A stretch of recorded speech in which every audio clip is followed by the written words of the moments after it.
하나님 말씀은 민수기 35장 1절에서 8절까지의 말씀입니다.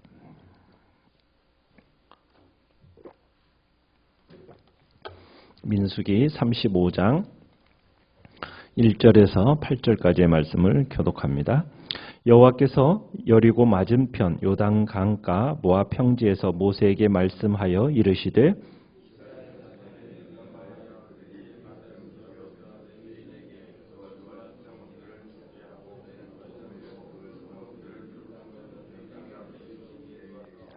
성읍은 그들의 거처가 되게 하고 초장은 그들의 재산인 가축과 짐승들을 둘 곳이 되게 할 것이라.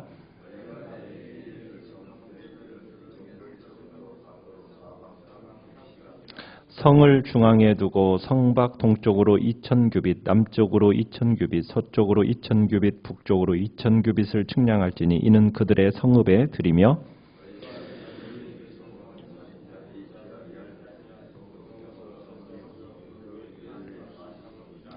너희가 레위인에게 모두 48성읍을 주고 그 초장도 함께 주되 너희가 이스라엘 자손의 소유에서 레위인에게 너희가 성읍을 줄 때에 많이 받은 자에게서는 많이 떼어서 주고 적게 받은 자에게서는 적게 떼어줄 것이라. 각기 받은 기업을 따라서 그 성읍들을 레위인에게 줄지니라. 아멘. 오늘 말씀의 제목은 우리는 이 땅의 영적 레위인이라는 제목으로 말씀을 나눕니다. 오늘 본문 이야기는 이스라엘 자손이 가나안에서 기업을 얻었을 때 그 기업에서 다시 레위인을 위해서 성읍을 주고 들을 주라는 내용의 말씀입니다. 레위 지파에 대한 이러한 언급은 항상 다른 지파 이야기를 뒤따릅니다. 하나님이 다른 지파에게 땅을 이렇게 받을 땅에 대해서 말씀하셨고 이제는 레위 지파가 차지할 땅에 대해서 지시하시고 계시는 거죠. 전부터 하나님은 레위 지파가 땅을 받을 수 없다고 말씀을 하셨어요. 이 원칙은 농경지 소유에만 적용이 되는 겁니다. 그들이 살 성읍과 그들의 짐승이 먹일 만한 땅에 대해서 그것을 갖는 일에서는 적용이 되지 않죠. 그래서 레위 사람들은 다른 지파들과는 달리 경작할 농경지는 소유하지 못하지만 그들이 거주할 성읍은 받게 됩니다. 다른 지파들과 달리 이렇게 레위인들이 분할받을 거주지는 어떻게 되느냐?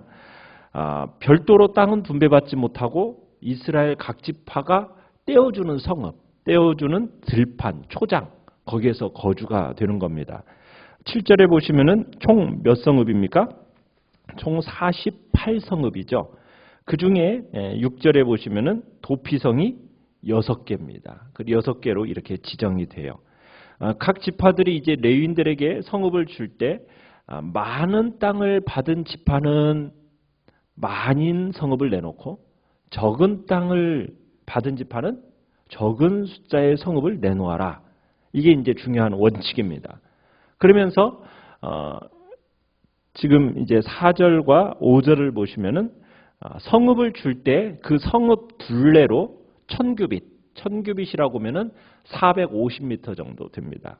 혹은 2000규빗, 2000규빗은 900m 정도가 되죠. 그 범위에서 짐승을 먹일 수 있는 땅도 줘야 한다라고 이야기를 합니다.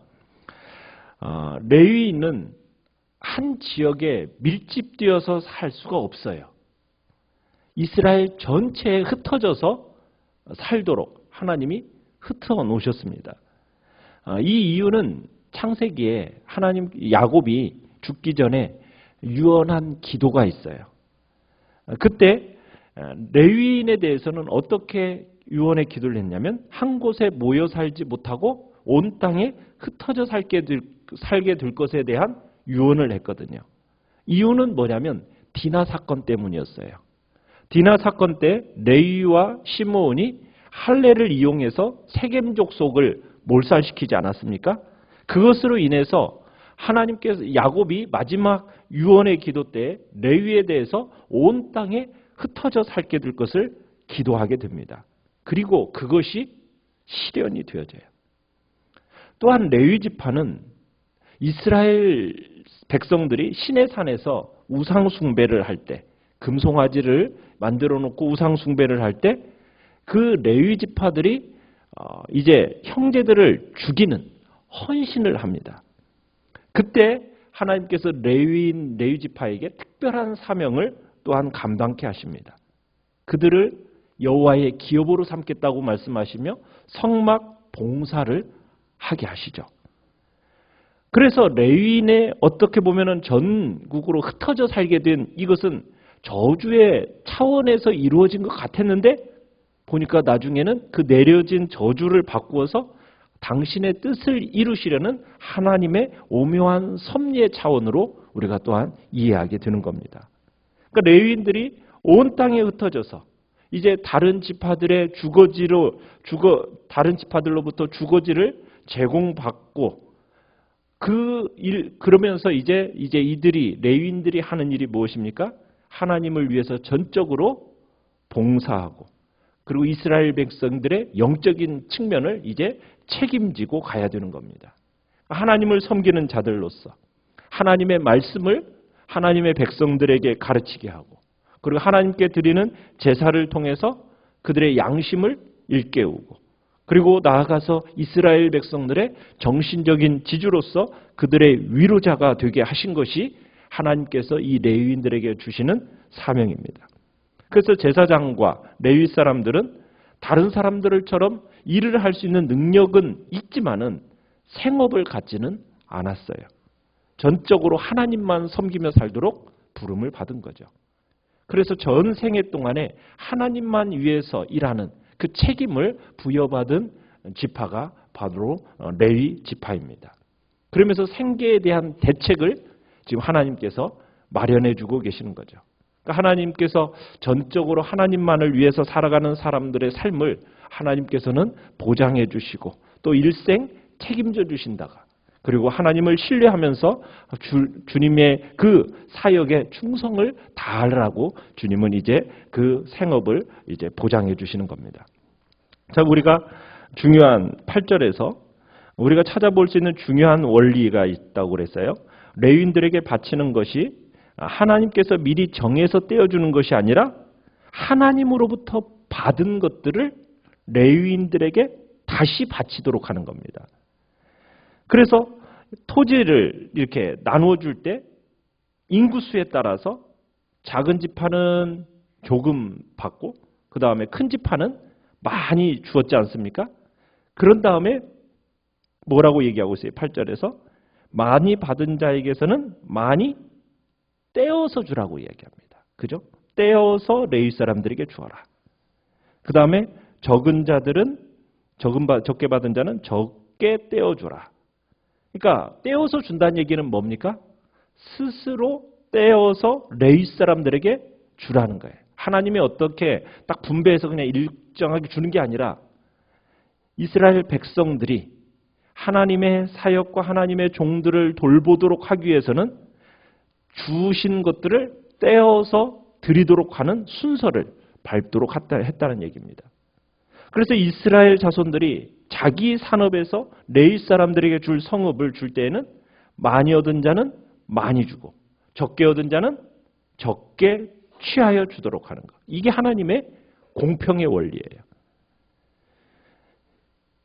제사장과 레위 지파들의 생계는 어떻게 유지하도록 했습니까? 11조를 통해서 유지하도록 해요. 그러니까 하나님께서 자기 백성들에게 주시는 헌금의 원리도 알려주시는데 그게 10의 1조입니다.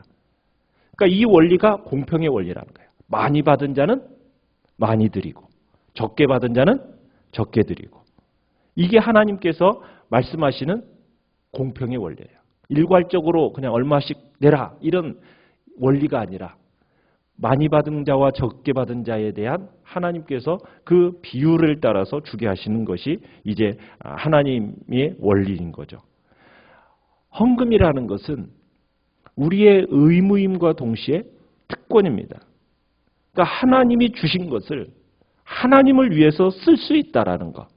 이건 특권이고 의무 때문에 억지로 할 일이 아니라는 거죠. 그래서 헌금의 원리에서 신약에서는 뭐라고 얘기합니까? 억지로 인색함으로 하지 말 것이요.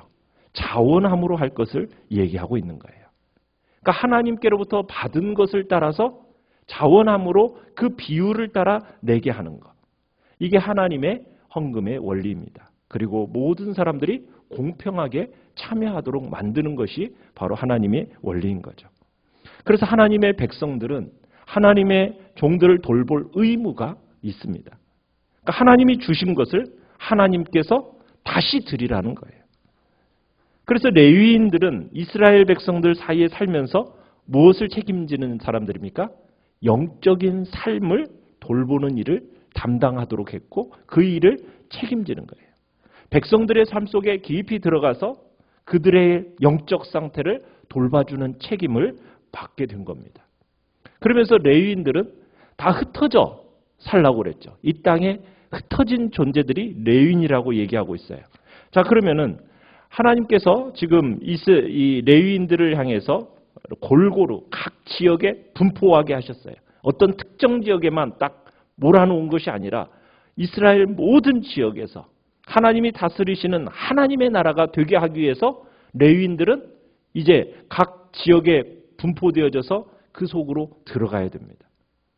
오늘날 우리 그리스도인들을 가리켜서 영적 제사장이요, 영적 레위인이라고 부르고 있습니다.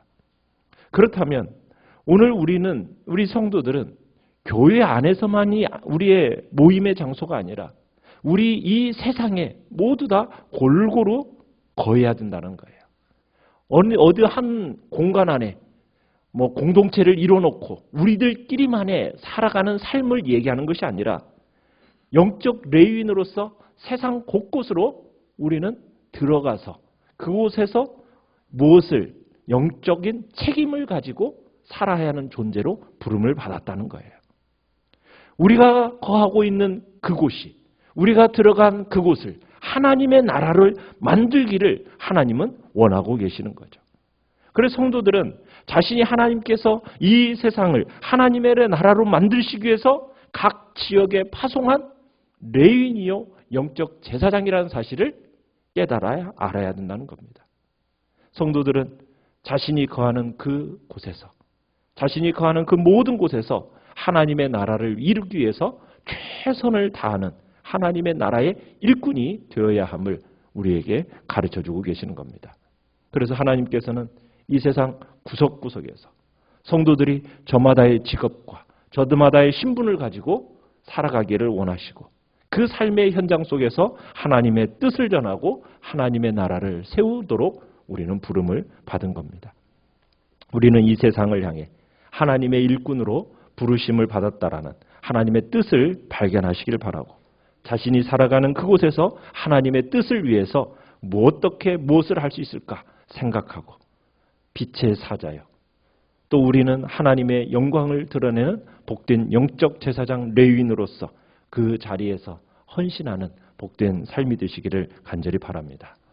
내가 나와 함께 일하고 있는 사람들, 그 사람들을 예배의 자리로 이끌고 하나님을 만나도록 하는 복된 책임이 우리에게 주어졌다는 걸 생각하면서 오늘 한 날도 나와 만나는 이들을 참으로 하나님을 만나게 하는 그리고 영적인 그 삶을 위한 부르심으로 우리가 주님 앞에 세워졌다는 것을 기억하면서 오늘도 그러한 책임과 또 우리에게 주신 이 소명을 넉넉히 잘 감당할 수 있게 해달라고 기도하며 나가시길 바랍니다.